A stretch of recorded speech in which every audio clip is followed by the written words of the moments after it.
incredibly basic. Downstairs is the equipment bay. This floor is launch control. This is where we launch from. This is where we spend most of our time.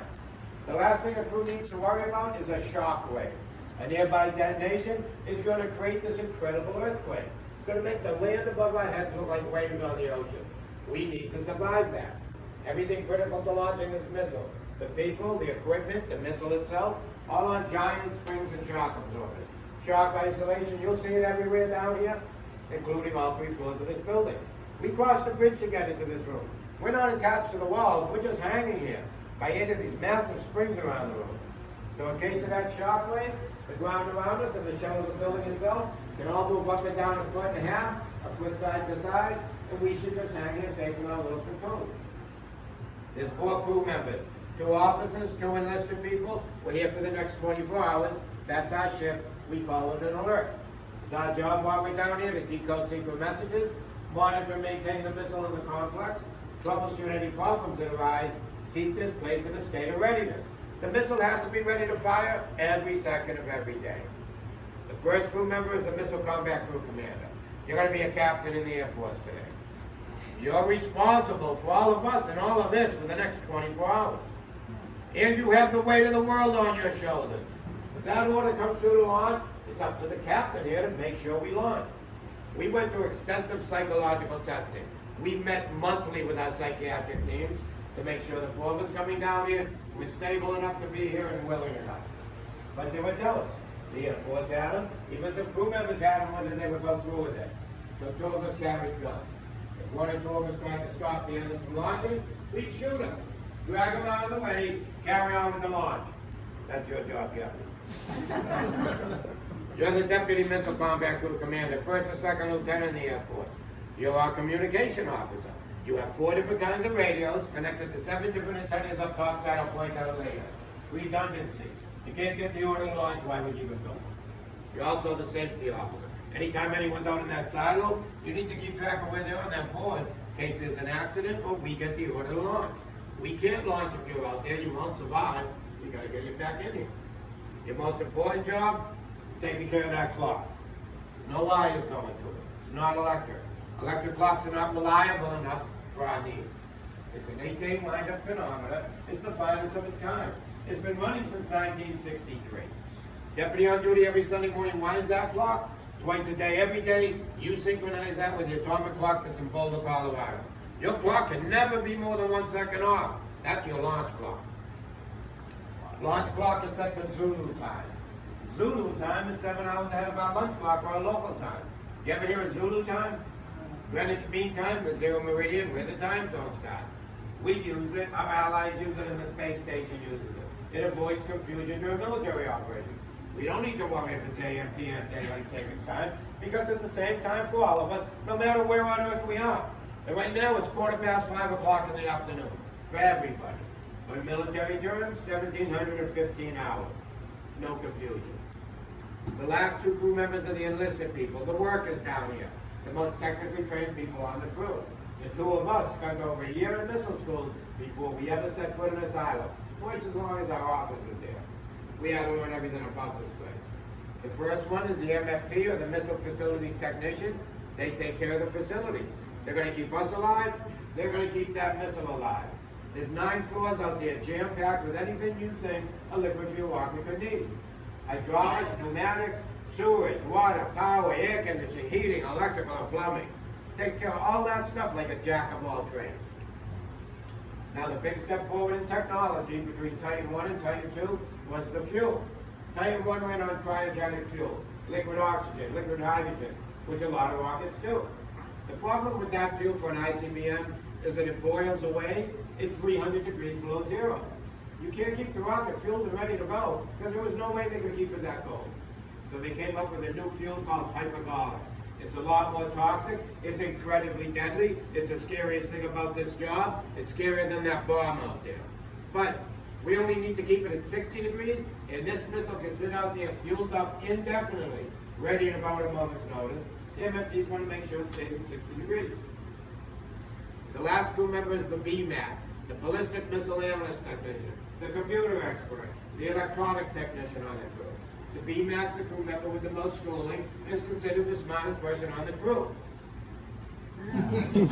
I was responsible for all the launch equipment, the missile itself, the guidance system, and the warhead.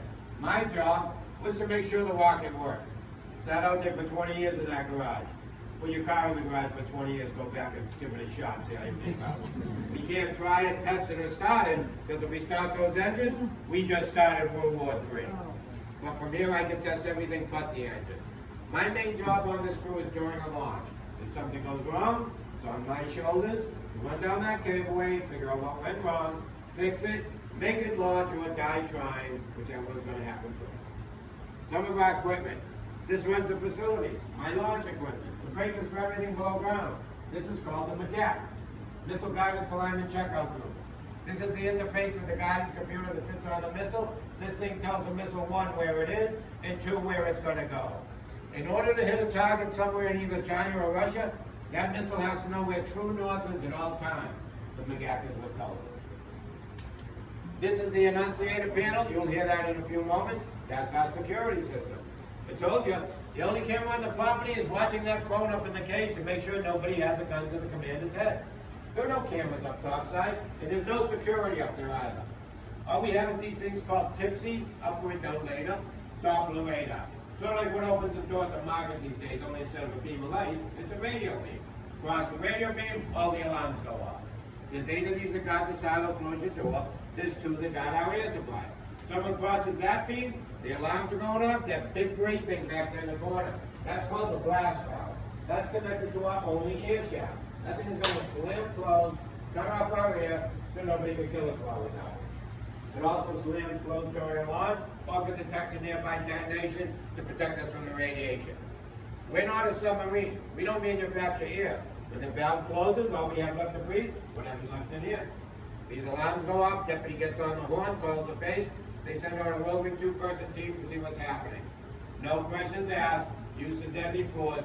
You don't want to get caught playing up there, lady. We're not going out there, Captain. We don't know what's out there. We're not going to open the blast or let the enemy in. They'll come. They're never more than 20 minutes away if we need them. This panel is our fail-safe. Every nuclear weapon has some sort of a fail-safe.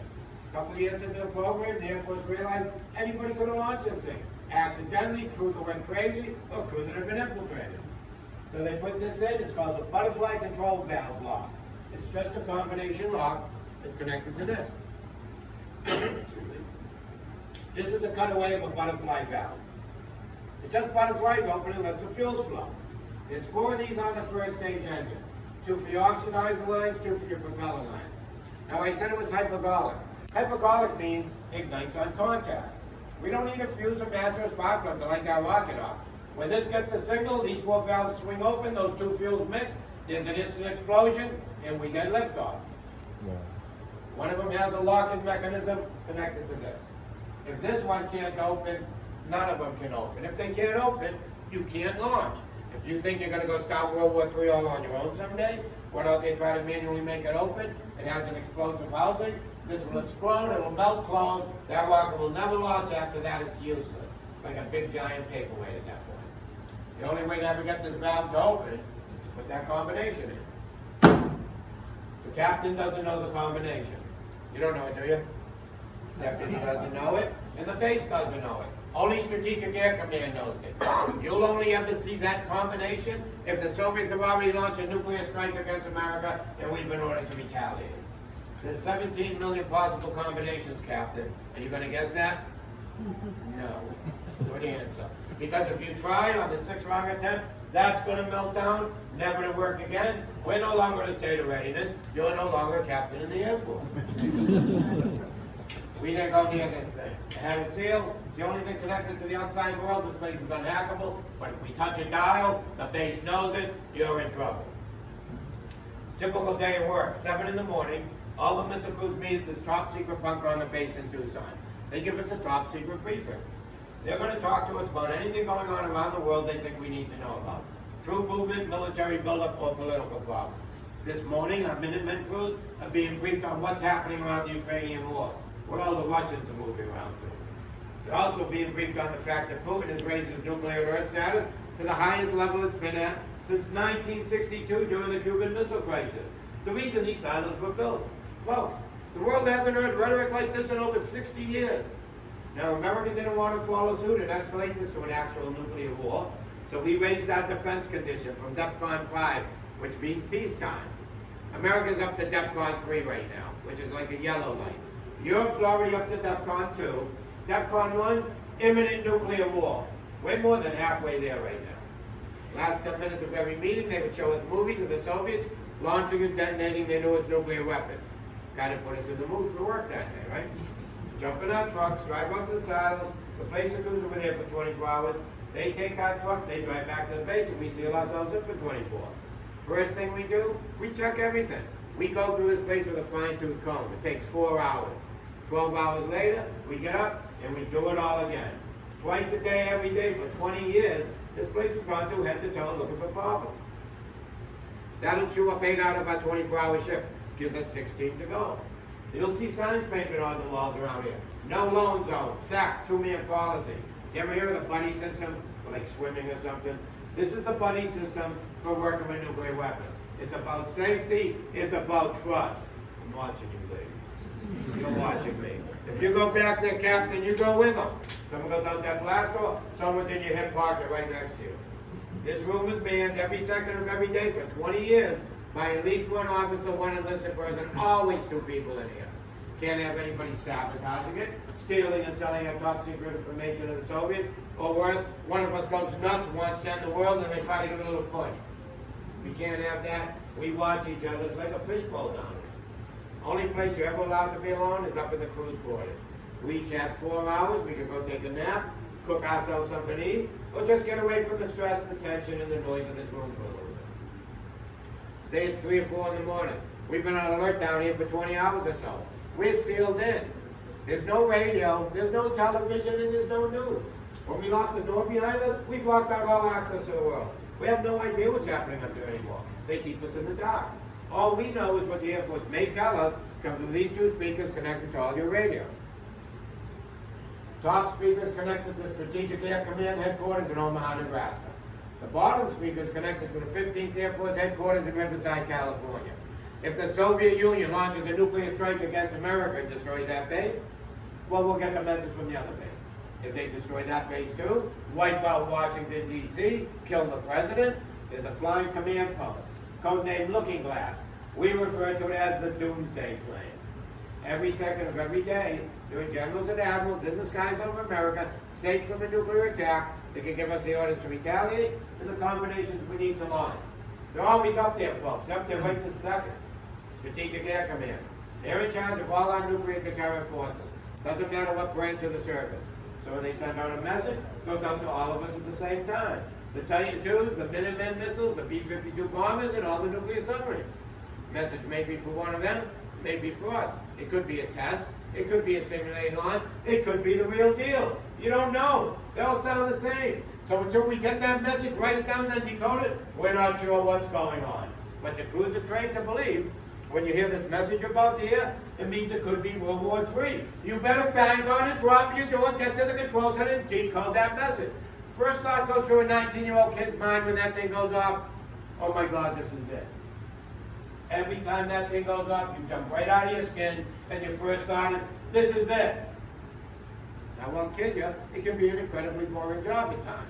There's 4 of us down here for 24 hours staring at each other, just sitting here, waiting for an order to come through that speaker to tell us to end the world, and hoping we never ever get it. But the boredom is punctuated by moments of sheer terror every time this thing goes off.